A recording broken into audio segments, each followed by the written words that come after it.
यह Bible in one year का हिंदी प्रकरण है। 138वां दिन।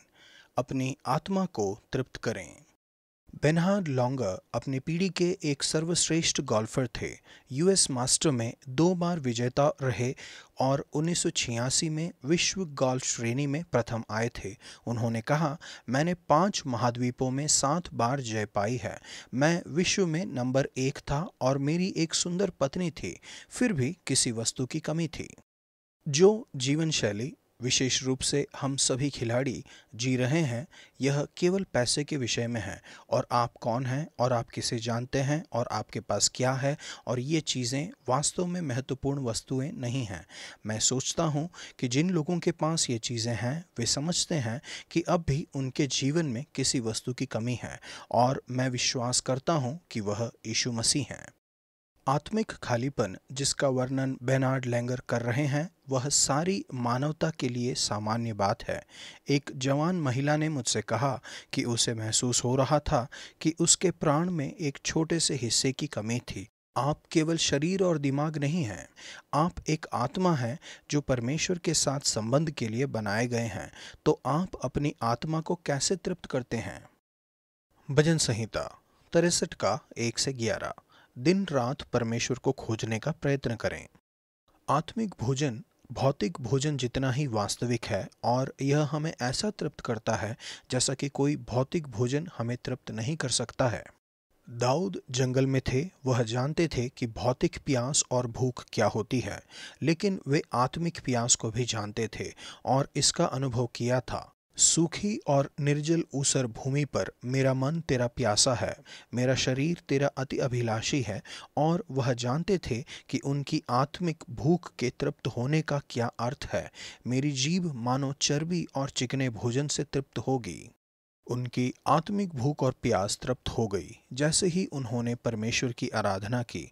इस प्रकार से मैंने पवित्र स्थान में तुझ पर दृष्टि की कि तेरी सामर्थ और महिमा को देखूं। वह अपने हाथों को उठाते हैं आराधना, सम्मान और समर्पण को दर्शाते हुए, क्योंकि तेरी करुणा जीवन से भी उत्तम है। मैं तेरी प्रशंसा करूंगा। इसी प्रकार मैं जीवन भर तुझे धन्य कहा करूंगा और तेरा नाम लेकर अपने हाथ उठाऊंगा। अपने हाथों को उठाना प्रार्थना का पुराना तरीका है।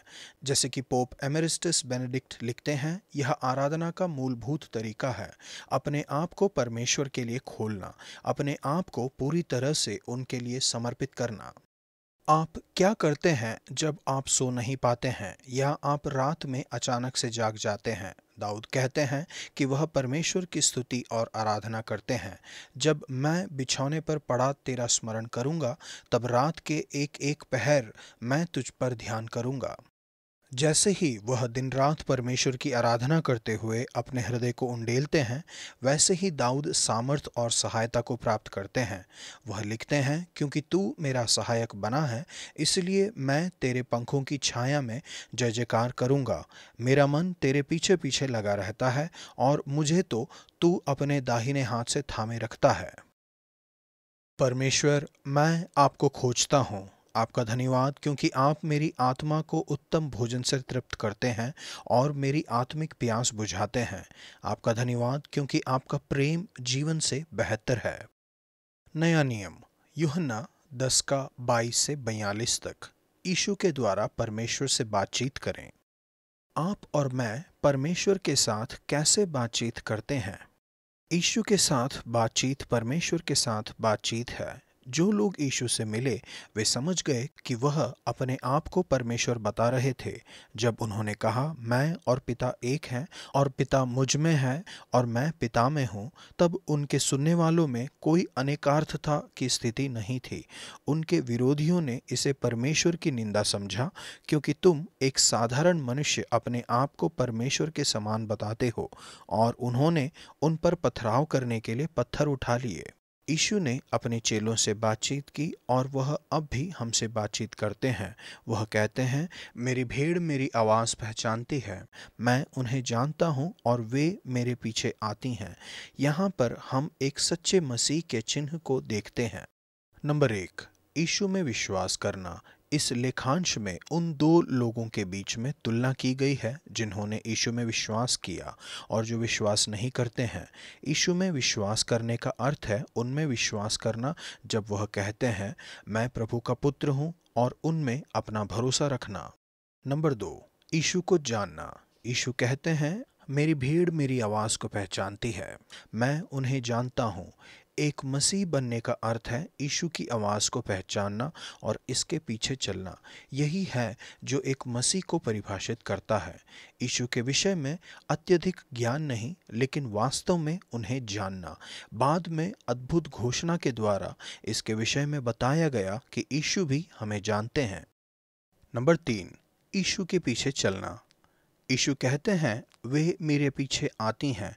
यह आपके जीवन को प्रभावित करता है। जैसा कि यीशु ने कही और कहा है, उनके फलों से तुम उन्हें पहचान लोगे। मत्ती 7:26 और 20। याकूब ने लिखा, वैसे ही विश्वास भी यदि कर्म सहित न हो तो अपना स्वभाव मरा हुआ है। याकूब 2:17। विश्वास का प्राथमिक प्रमाण प्रेम है। जो लोग यीशु के पीछे चलते हैं वह उनके प्रेम के उदाहरण के पीछे चलेंगे। यीशु हर सच्चे मसीह से वायदा करते हैं, मैं उन्हें अनंत जीवन देता हूँ। यूहन्ना 10:28। यह जीवन की मात्रा के विषय में नहीं है, यह गुणवत्ता के विषय में है। यीशु हमारी आत्मिक भूख और प्यास को बुझाते हैं। यीशु के साथ एक संबंध में हम इसे गहरे आत्मा की तृप्ति को प्राप्त करते हैं जो हमें कहीं और नहीं मिल सकती है। यीशु वायदा करते हैं कि उनके साथ यह संबंध सर्वदा बना रहेगा। यह अभी शुरू हुआ है लेकिन अनंत है। जो लोग यीशु के पीछे चलते हैं वह कभी नष्ट नहीं होंगे। यह एक उपहार है। मैं उन्हें अनंत जीवन देता हूँ। इसे कमाया नहीं जा सकता है, ना ही यह खो सकता है। यीशु वायदा करते हैं, कोई उन्हें मेरे हाथ से छीन नहीं लेगा, कोई उन्हें पिता के हाथ से छीन नहीं सकता। हो सकता है कि रास्ते में बहुत से संघर्ष और प्रलोभनें आएं, लेकिन आखिरकार यीशु के हाथ और पिता के हाथ मिलकर आपकी रक्षा कर सकते हैं। हो सकता है कि एक मसीह अपनी नौकरी, अपना पैसा, अपना परिवार, अपनी स्वतंत्रता और यहाँ तक कि अपना जीवन खो दे, लेकिन वे कभी भी अनंत जीवन को नहीं खोएंगे। धन्यवाद परमेश्वर, क्योंकि मैं आपकी आवाज़ को सुन सकता हूँ, क्योंकि मैं आपको जान सकता हूँ और आप मुझे अनंत जीवन देते हैं। आपका धन्यवाद क्योंकि आप वायदा करते हैं कि मैं कभी नष्ट नहीं होऊंगा और कोई मुझे आपके हाथ से छीन नहीं सकता है। आपका धन्यवाद क्योंकि इस संबंध में मैं अभी और सर्वदा की आत्मा की तृप्ति प्राप्त करता हूँ। पुराना नियम, पहला शमूएल 1:1 से 2:26 तक। परमेश्वर के लिए अपने हृदय और आत्मा को उंडेल दीजिए। क्या आप परमेश्वर से कुछ चाहते हैं? यह लगभग अपरिहार्य है कि हमारे जीवन में हम कभी कभी आत्मा की उदासी को महसूस करते हैं। कभी भी कड़वाहट को अपने हृदय में घर न बनाने दें, लेकिन हन्ना की तरह इसे परमेश्वर के सामने उंडेल दें। वह मन में व्याकुल होकर यहोवा से प्रार्थना करने और बिलख बिलख कर रोने लगी। परमेश्वर के सामने अपने हृदय को उंडेलने से बढ़कर कुछ भी अत्यधिक राहत नहीं पहुंचाता है।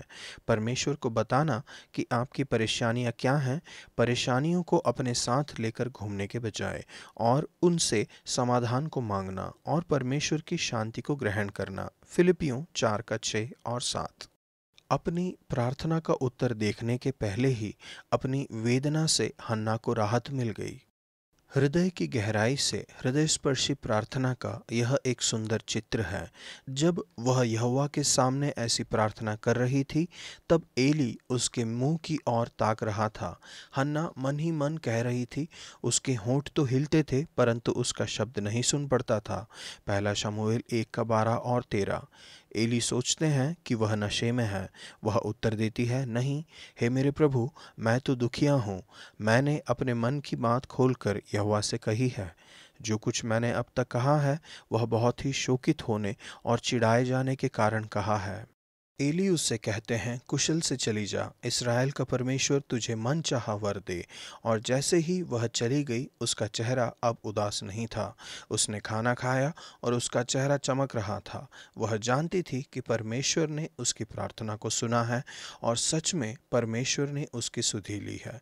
वास्तव में परमेश्वर ने उसकी प्रार्थना से अधिक उसे दिया। न केवल उसने उसे संतान दी जो वह मांग रही थी, उसने 6 बच्चों को जन्म दिया, 2 का 21।